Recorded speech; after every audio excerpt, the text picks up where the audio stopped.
इलेक्ट्रोफॉर्म्स हैं, diamond graphite, ये समझा जाता था। ठीक है, मगर उसके बाद एक नया कार्बन का इलेक्ट्रोफॉर्म दरियाफ्त हुआ, जिसको दरियाफ्त किया था रिचर्ड सिमाले और हरी करोटो ने। 1900 शायद 85 है या कौन सा इसका ईयर है, तकरीबन यही है, राउंड अबाउट। अच्छा, तो पता चला कि कार्बन के एक नया इलेक्ट्रोफॉर्म भी है जिसको कहते हैं बक्की बॉल्स।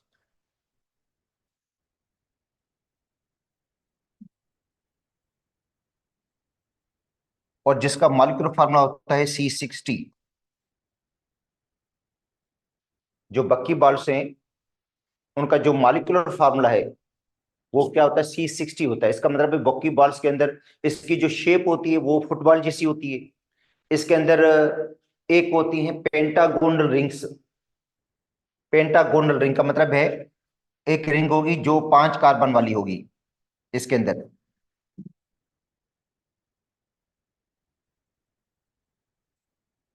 एक पेंटागोन्स है, 12 जो इसके अंदर क्या होते हैं, पेंटागोन्स हैं 12।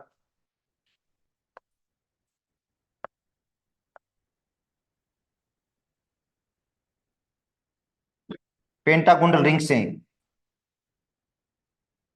और 20 जो होती हैं वो हेक्सागोनल रिंग्स हैं, जो आपस में जुड़ी होती हैं। मतलब पेंटागोन्स के गिर्द क्या होगा, हेक्सागोन होगा। हेक्सागोन के गिर्द क्या होगा, पेंटागोन होगा। मतलब इस तरह की रिंग्स हैं, हेक्सागोनल और पेंटागोनल। तो 12 पेंटागोनल रिंग्स हैं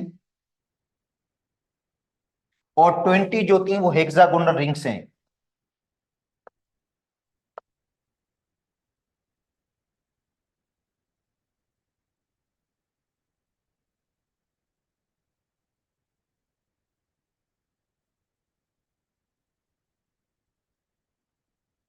मगर आपस में जुड़ी हुई होती हैं वो।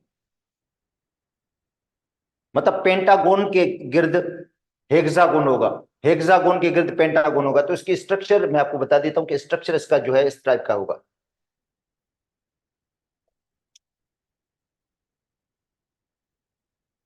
ये इसका स्ट्रक्चर है। तो इसके अंदर देख रहे हैं आप, पेंटागोनल रिंग्स भी हैं, उसके गिर्द हेक्सागोनल हैं। ये देखो, एक पेंटागोनल रिंग है, ये देखो।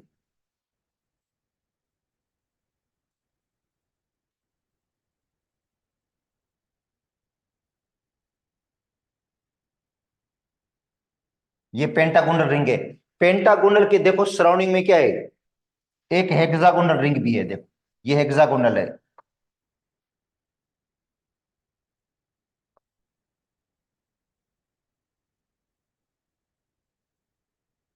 इसको बक्की बाल्स भी कहा जाता है, दूसरा कहा जाता है फुलरीन्स।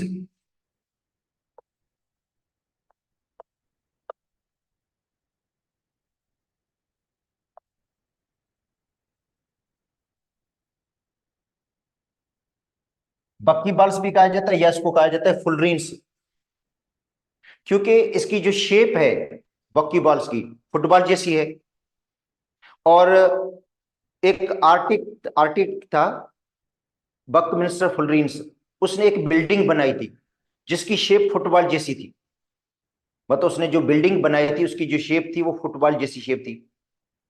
और जब ये बक्की बॉल दरियाफ्त हुआ तो उसकी शेप भी उनसे बिल्डिंग से रिजेंबल कर रही थी। तो उस जो इंजीनियर था, जो आर्किटेक्टर इंजीनियर था, बकमिंस्टर फुलरीन्स, उसने एक जो बिल्डिंग बनाई थी उसकी शेप और कार्बन के नया इलेक्ट्रोफॉर्म जिसको नाम दिया गया बक्की बाल्स का, उसकी शेप आपस में क्या कर रही थी, रिजेंबल कर रही थी। इसलिए इसका नाम रखा गया, फुलरीन्स भी रखा गया, बकमिंस्टर फुलरीन्स, जिसने वो बिल्डिंग बनाई थी।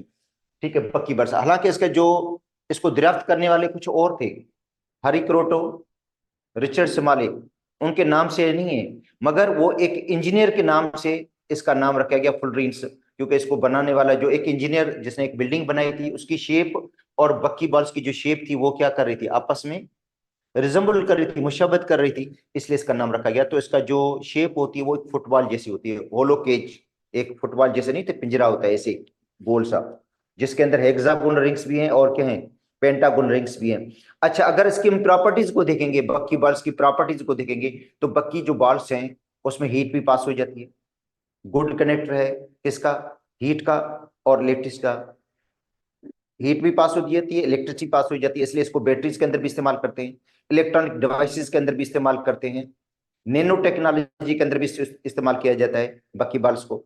अच्छा, बकी बॉल्स की जो साइज होगी 1 नैनोमीटर के बराबर होती है। इसकी जो साइज है, ये जो फुटबॉल जैसी शेप है इसकी, एक ठीक है, उसकी जो साइज है 1 नैनोमीटर के बराबर होती है। इसकी जो साइज होगी वो क्या होगी, 1 नैनोमीटर साइज है इसकी। अच्छा, हाई टेंसिल स्ट्रेंथ है इसकी। टेंसिल स्ट्रेंथ का मतलब है मजबूती इसकी बहुत ज्यादा होती है। ठीक है, अगर इसके ऊपर कोई फोर्स वगैरह लगाते हैं तो ये इजीली ब्रेक नहीं होता, इसकी टेंसिल स्ट्रेंथ ज्यादा है। ठीक है, और इसमें से इलेक्ट्रिसिटी पास हो जाती है, हीट भी इसमें से पास हो जाती है। इसका मेल्टिंग पॉइंट जो होता है 2800 डिग्री सेंटीग्रेड है, 2800 डिग्री सेंटीग्रेड है। जबकि डायमंड का जो मेल्टिंग पॉइंट है वो है 3500 डिग्री सेंटीग्रेड। इसका है 2800 डिग्री सेंटीग्रेड, इसका मेल्टिंग पॉइंट होता है। तो ये इसकी क्या है, प्रॉपर्टीज हैं। तो इसको थोड़ा कुछ आपको देखना पड़ेगा, थोड़ा कुछ रीड कर लेना। पॉसिबिलिटी है कि क्वेश्चन आ सकता है, मे बी इसका मॉलिक्यूलर फार्मूला आ जाए, मे बी इसको जो है डिस्कवर करने वाले साइंटिस्ट के नाम आ जाएं, या उनकी जो प्रॉपर्टीज हैं कि कौन कौन सी प्रॉपर्टीज हैं बकी बॉल्स की, वो भी आ सकती हैं। इसलिए इसको थोड़ा रीड कर लेना। वैसे हमारे सिलेबस के अंदर ये टॉपिक नहीं है। ठीक है, और उसके बाद जो है वो हम नया चैप्टर स्टार्ट करेंगे, न्यू चैप्टर। अच्छा, वो न्यू चैप्टर है हाइड्रोकार्बन्स का। एक्चुअली इसके बाद जो चैप्टर आता है हमारे बुक, अब नई किताब के अंदर, वो आता है नामनक्लेचर। मतलब नामनक्लेचर का मतलब अल्केन, अल्कीन, अल्काइन, बेंजीन, या दूसरे अल्कोहल, अल्डेहाइड, कीटोन। मगर ये होगा कि नामनक्लेचर हर टॉपिक के साथ हम पढ़ते जाएंगे। सपोज कहते हैं हमने अल्केन पढ़ लिया तो अल्केन का नामनक्लेचर पढ़ लेंगे। अल्केन, अल्कीन, अल्काइन पढ़ लिया तो उसके अल्केन का नामनक्लेचर, अल्कीन का, अल्काइन का। बेंजीन पढ़ा तो बेंजीन का नामनक्लेचर करेंगे। अल्कोहल जब हम पढ़ेंगे तो अल्कोहल का नामनक्लेचर साथ कर लेंगे। तो हर कंपाउंड का नोमेनक्लेचर साथ हो जाएगा, वो ज्यादा बेहतर रहेगा। ठीक है, अगर ऐसे सारे नोमेनक्लेचर साथ होंगे तो वो कंफ्यूजन हो जाएगी, या ओवरलैपिंग भी हो सकती है, मिक्सिंग हो जाएगी। इसलिए जो कंपाउंड हम पढ़ेंगे उसका साथ में इसका नोमेनक्लेचर भी पढ़ लेंगे। ठीक है, तो उसके बाद वाला जो चैप्टर है वो है हाइड्रोकार्बन्स का। ये बहुत अहम चैप्टर है।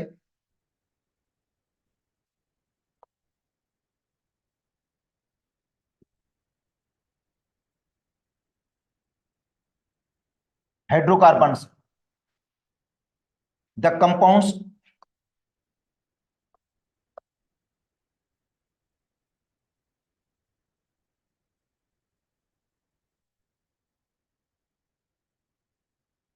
व्हिच आर कंपोज्ड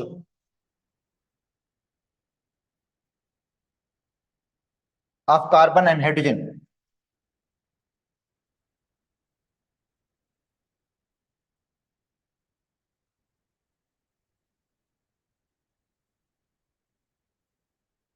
ओनली ऐसे कंपाउंड्स हैं जिसमें कार्बन और हाइड्रोजन हो और कोई कुछ ना हो।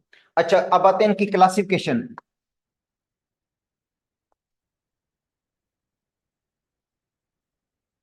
अच्छा, एक होते हैं ओपन चेन,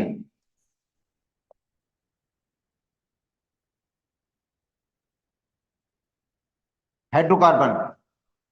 अच्छा, दूसरे होते हैं क्लोज चेन हाइड्रोकार्बन। हालांकि ये हमने पढ़ा है पहले भी, types of the organic compounds में आपको लोगों को पहले भी पढ़ा चुका हूं, मगर ये दोबारा टॉपिक में आ गया है तो मैं पढ़ा लेता हूं दोबारा आपको।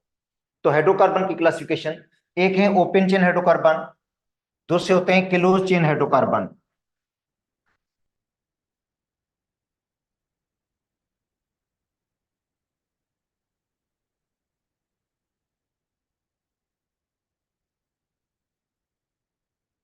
अच्छा, ओपन चेन हाइड्रोकार्बन को हम कहते हैं एलिफेटिक हाइड्रोकार्बन।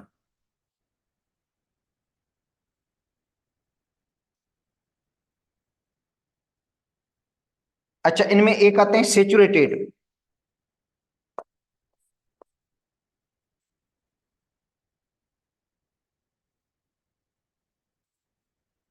दूसरे होते हैं अनसेचुरेटेड।